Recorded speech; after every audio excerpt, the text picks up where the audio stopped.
Did you know certain exercises can drastically reduce your risk of osteoporosis? Hi, I'm Justina. Now that you've mastered the beginner moves, it's time to take things up a notch with more advanced resistance exercises. As you've learned, resistance workouts create tension on your bones through muscle and tendon engagement. This tension stimulates bone growth, making them stronger and denser, which helps reduce the risk of osteopenia, osteoporosis, and fractures. Pair these exercises with AlgaeCal's 16 essential bone-supporting nutrients, and you're setting yourself up for long-lasting bone health. Why AlgaeCal? It's the only calcium supplement clinically supported to increase bone density, a claim no other supplement can make. Let's get started. And if this feels too easy, Class 3 is waiting for you. For this class, I'd like you to prepare a few pieces of equipment. I have here 2 yoga blocks. If you don't have these on hand, you could use 2 large books as long as they don't slip and slide. The other thing I have is about 20 pounds for weights. If you can't find 20 or feel confident in picking up 20, you can go lower. The reason I picked 20 is they stimulate the lower body muscles a little bit better than using 2 3-pounds. The other thing I have is a long TheraBand. You can choose any resistance you need, but the more resistance you have, the less range of motion you'll have. We'll also be using the wall and a chair. If you've had fun with the first video, this one should help build on the skills. I'd like you to start by holding onto a wall if you need so, and dorsiflex your ankle. That's the ability to pull all your toes towards your shin. Pull really strong until you feel the sensation here. Pull and hold. We'll use this throughout the cueing of today's exercises. Then try the other leg. Pull all of them up. Make sure that your pinky toe is coming up just as much as your big toe. Pull and hold. This will be a sense you'll want in your squats, in your planks, in your rowing. And release. Let's go down to the mat and start with our first exercise. We've done these before in video 1, where we got set up with your leg tension in appropriate amount with your knees reaching to the ceiling so that your sacrum pushes down. Remember, it's not you pushing down, your sacrum's going down. Then we're going to reach the arms up to the ceiling until you feel your rib cage get heavier. The reach is really important. Now, as you breathe out slowly, you'll feel your ribs getting smaller and going towards your pelvis. Your arms are going to be reaching away from your legs and away from the rib cage. Start to sense they're coming towards your head. Reaching up to the ceiling again, and just repeat this, slow and steady. You also have a relationship from your ribs to your head, so feel how these ribs are coming away from your face. And again. Up, keep the reach really strong, the ribs really heavy, the sacrum pushed into the ground, the inner thighs and hamstrings alive. And bring your arms all the way back up. We'll use that skill for the pyramid. Flip over to your hands and knees. If it's too much to go onto your wrists, you can do this on your forearms. Now you would like your ankles the same distance apart as your wrists. I'm going to choose on the hands. Curl your toes under, and with a lot of strength, push down into the hands and feet to lift yourself up, then push yourself back to a pyramid or down dog. Push the hips back and pushing into the floor. Now we're going to stay here and just keep feeling the ribs coming away from the arms. We're not rounding the back as much as pulling the ribs to the spine. Your hips will go back and it gives you a good sense of your feet. Then slowly start to lower your heels. Remember, you're pushing off of your hands to push you onto your legs. Can you breathe deep and fluid and controlled? 5, 4, 3, 2, 1. Lower the knees gently and we'll flip back over to your back. Now we'll hold that again with the arms in the same shape. Pushing your knees, get the belly sensation, armpits down, reach up. This time hold here. This is the exact same shape as we just did in relationship to the arms, head, and ribs. But now you've got to try to breathe with this control, this compression. Inhale and exhale, nice and long. Your armpits are still coming down towards your hip bones. Your arms are still reaching. Your ribs are heavy. Your body has lots of pieces it needs to organize. Thank goodness you don't have to think about all of them at the same time. Breathing. By the way, for those of you that like to do sit-ups, this is a great way to start your sit-up position with this type of control and awareness. We'll flip back over to our pyramid again, lining up your hands with your ankles, pushing up and stepping back again. I'm going to change this on you a tiny bit. Keep pushing back. Once you get a good grasp of that starting position, you'll shift your weight very slowly to one side of your body. So the right arm and right leg are taking maybe 70, 80% of the weight. Keep pushing the weight back. Come through center, take your time, and transition to the other side. Stay there, if you can, about 3 breaths, 5 seconds, whatever you can do. The heat is different between the two sides. Come back to center. Good, push back a little bit more. See if your heels will drop even more for you, and lower back down. Onto your back again for the third variation. This is going to set you up for the next video as well. Still finding the length through the knees, reach the arms to the ceiling and away. Now we're adding on this one. You're going to push through your heel. You can dorsiflex quite strongly or point your toes. Come back in, point or flex, and bring it back in.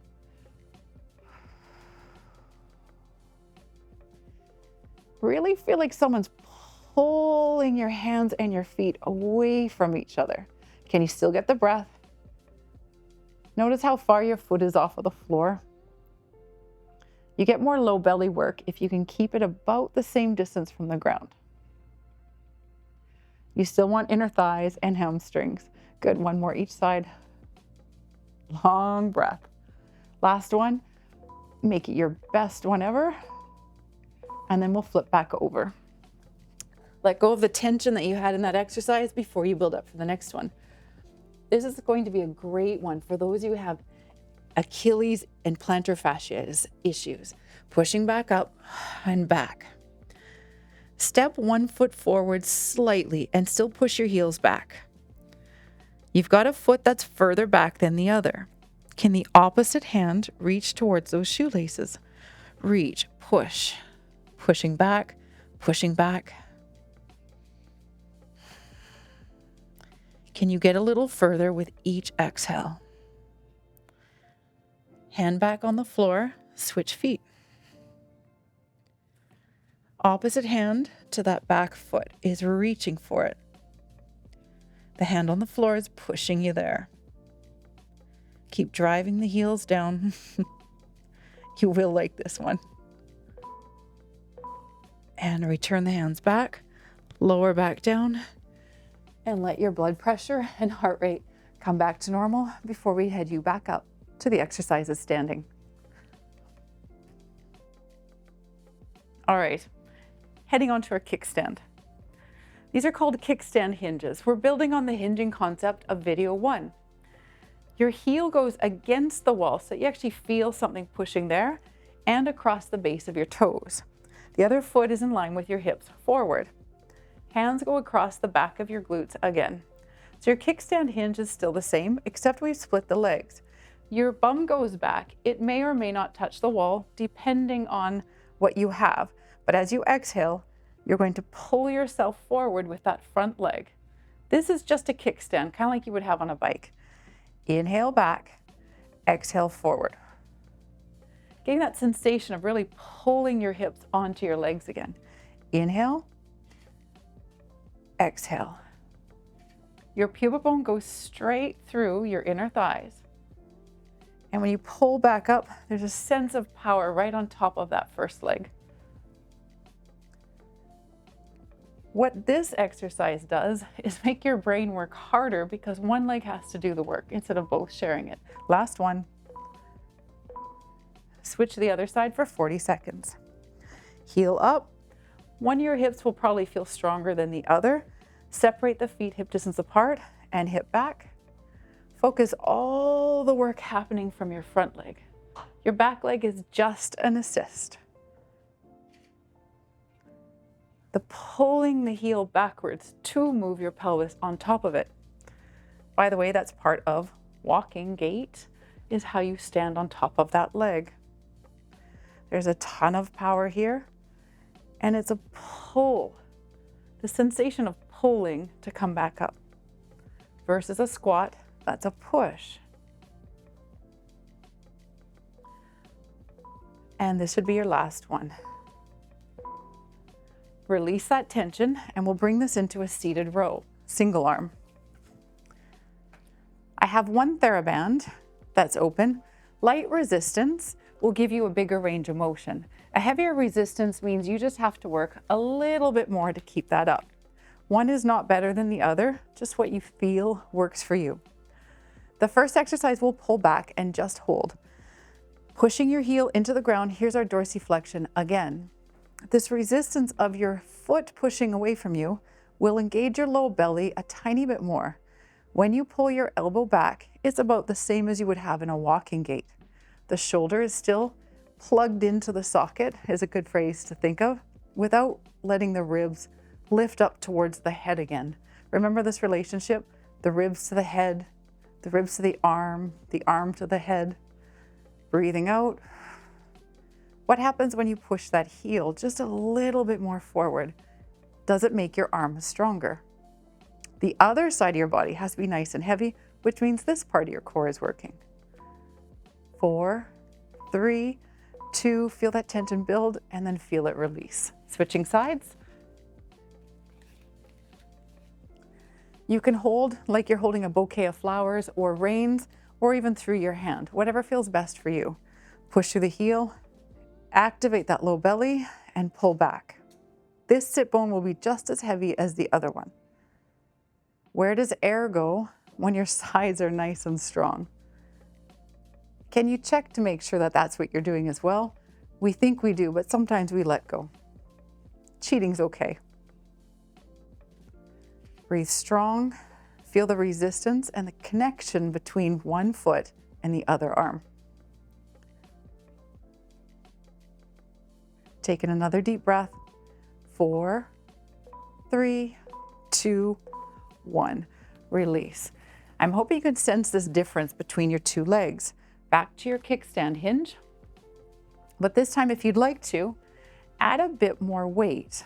The weight's going to give you a different concept of sensation and also challenge you much deeper. You need the strength in your waist though. If you lose this strength that we've built up for, you'll start to round your back and it won't put you into the muscles that you want, nor will it pull on the bones the same way. That affects bone density. So your kickstand hinge, opposite arm to the front leg is working. We always think of the shoelaces if you can. Hips go straight back. Your weight is coming down towards the shoelaces, but you're not trying to touch them. And then generate that power from your front leg to come up. Hips back, hips forward.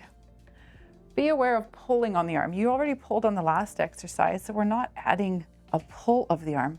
You're just staying connected, alive, invigorated, excited about the back of the shoulder.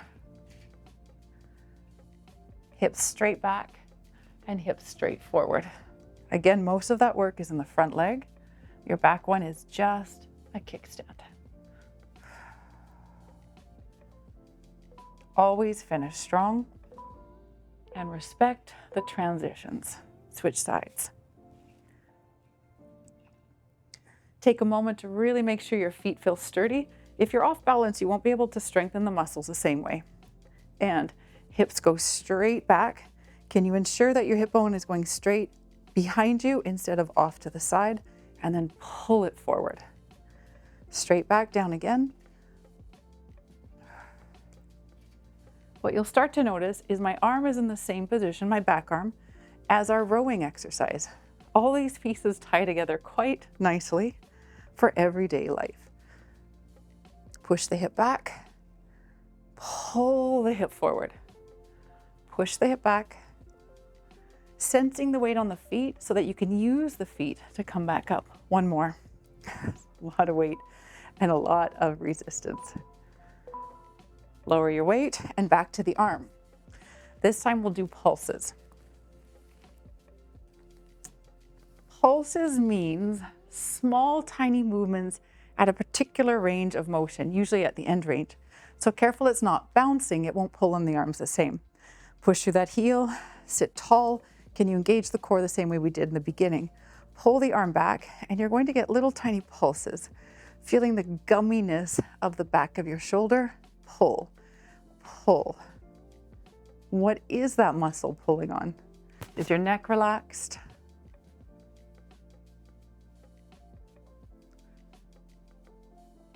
Keep your sit bones heavy and your breath strongly the solid base of all your exercises. If you feel like you're losing that sit bone, instead of leaning, just kick your heel of the other foot into the ground. And last pulse. Switching sides. So the other side will completely relax as this one is doing the working, except for how you anchor your hip to the chair. Pull back, push heel forward, and small pulses. It's tough. You can't see those muscles in a mirror, but you've got to start to feel them. What you want to try to prevent is that your ribs aren't coming forward instead of your arm coming back. That's why where you are in space, what it feels like is really key to getting things to work the way you want to. Should be getting warmer and warmer and warmer at the back of your shoulders. 2 and 1. Release. Coming back to the weight, if you can, with your kickstand hinge. This time we're going to hold it at the bottom just a little longer. See if you can feel a bit more connected from the very get-go. Shoulders back. Inhale back down. Hold it. You can breathe however you want to. Just don't hold your breath. Keep breathing. Keep it fluid. Now, as the heat builds up in the back of that thigh, the front leg, you use that part to come back up. Down you go again. So we have less reps in this one, holding longer at the end range, and up. How much you bend your knee isn't too important. This is really about the hip, the glute, the back of the hamstring, the back of the inner thighs, pulling you up to your start position. If you're getting a little lost, try a little push through the back leg to help you get there. It's your last 5 seconds. Hold and come back up. Switching legs. The anti-gravitational force in this, as you go back, the weight is trying to pull you to the ground with gravity. You're still trying to resist it. It's still under your awareness, your control, and then there's more force required to overcome gravity. So it's called a yielding portion of the exercise when you lower down to the floor, and an overcoming action when you come back up. Lowering down, push the hip back, feel the heat building through the whole back of the thigh, then use that heat to come back up. It should start getting a little bit more difficult the longer you have to stay in the exercise. The back of the shoulders still working with the arms. One has no weight on it, and this is your last one. The other one has the heavy weight. Coming back up. Drop your weight to the side, and one more row. Now, full range of motion. This idea of your starting position is how you held the weight in the last exercise back into our very beginning. So pull, really feel that heat, lengthen your arm without it becoming soft, and then bend. Remember, if the resistance is too much, you'll probably slide the shoulder forward up into the neck. You want that skill to be able to hold it down.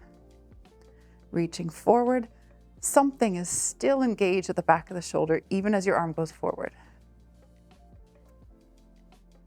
Inhale deep in the pelvis. hold the air, and then push it out. Long, deep exhales. Resist by pushing through the heel. And last one, switching sides.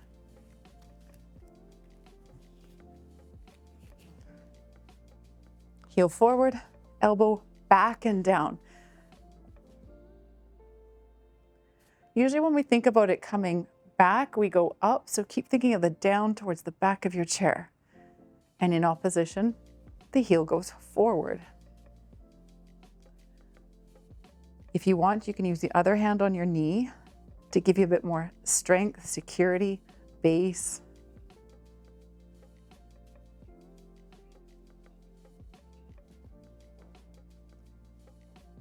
It can be really difficult to feel this, so sometimes stay just enough to get that sensation. One more good one. Feel that heat, and then release the tension. Now we're moving on to our next set, squats. I'd like it if you could put something on your chair to make it a little higher than what you would normally squat to. So if you can squat to a bench, put a few books on it. Here's where the dorsiflexion is very important again. If you just fall into a squat, it can really get into the knees. I want you to find the muscle that pulls your shins and shoelaces to each other, pressing your hands into each other if needed, or on your hips, any fist, prayer. You're going to sit back down into the chair and then exhale, coming back up. You can breathe however you want. These are just cues to help you. Inhale to the blocks, feel them under your sit bones. Remember, this is a pushing exercise for the legs. You could push your hands together and see if it gives you more bracing sensation through the waist. Pushing the feet through the floor. You're lowering to gravity. Overcoming is coming right here. Yielding on the way down. Good. Can you do this again? Now I know it goes into the quads, but can you keep it in the inner thighs, the hamstrings, and the glutes? Last one. Nice. Now I want you to see if you can move that tension out of your legs, because this is key. A lot of people keep it in the knees. We're going to take the feet wide and just do the little football run. Just wiggle, let all the muscles relax. If you can, let your shoulders and your hands let go. Make the skin on your knees and your bum and your neck and your shoulders completely release. Good, you move the tension around. Now we'll go back to the chair. This time, I'd like it if you could take the books off and come straight down to the chair. You probably sit in a chair all the time, but you don't think of it the same. Prep, hands together or on your hips.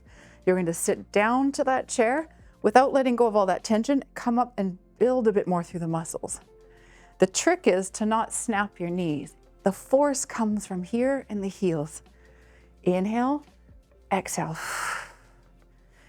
Inhale, exhale. You can go as fast or slow as you want. You can make this 8 counts down, 8 counts up. You can make it a quick lower, catch that speed, and a quick rise, but it's still under your control. You could go partway down, hold, partway down, hold. If you get bored, you can make a few other variations. Good, and last time, all the way up. Perfect. Now, if you don't like the footballs, you can just jump, let all the tension go. This is a big one, as people keep their knees tight for too long, way too long. Just shake that tension out, get that little jump. Okay, last set of squats. You should be able to do a lot of squats for a long time. I mean, they are your leg muscles and they are your hip joints. They're meant to do a lot. This time, make sure you feel safe on your books or your blocks. They shouldn't slip. Can you still squat down to that very chair you had? Inhale, shins to shoelaces. Maybe make that a bigger focus than the chair. How do you get your shins down to your shoelaces?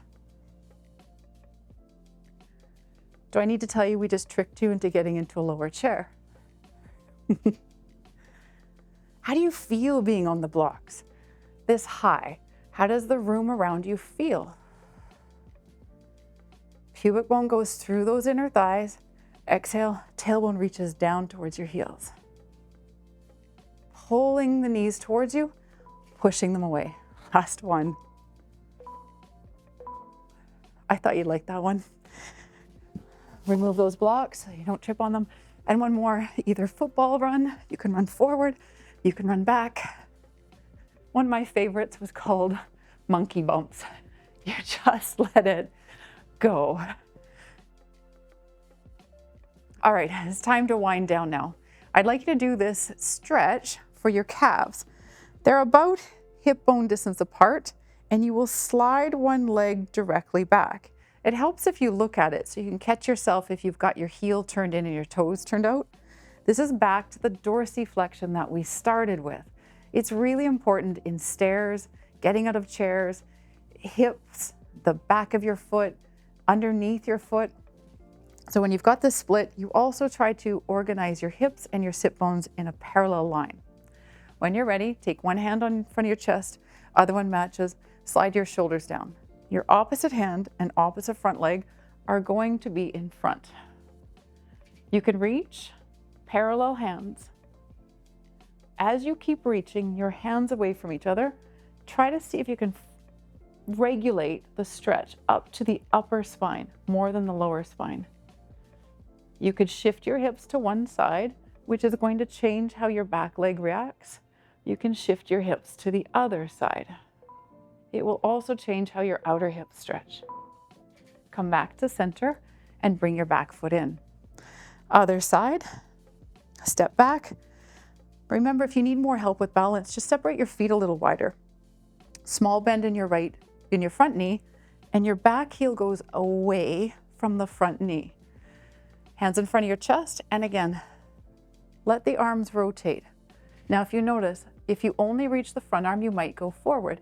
If you only reach the back arm, you might lean into your low back. If you reach them both, they keep you pretty centered over your pelvis. You can shift your hips to the side, through center, and carefully to the other side. Good. If it doesn't feel good, just hold the position. Come out of this with your hands back to center and step your feet together. Keep working on these exercises until they feel effortless and natural. When you're ready to level up, join us for the next class, where we'll push the intensity even further. And for extra support on your bone health journey, be sure to sign up for our free AlgaeCal newsletter. With the newsletter, you'll get easy to follow exercise videos to strengthen your bones, delicious bone nourishing recipes, and expert advice to keep you strong and active. Plus, you'll be the first to access exclusive deals and special offers you won't find anywhere else. Sign up today. It's like having your own personal bone health coach cheering you on every week.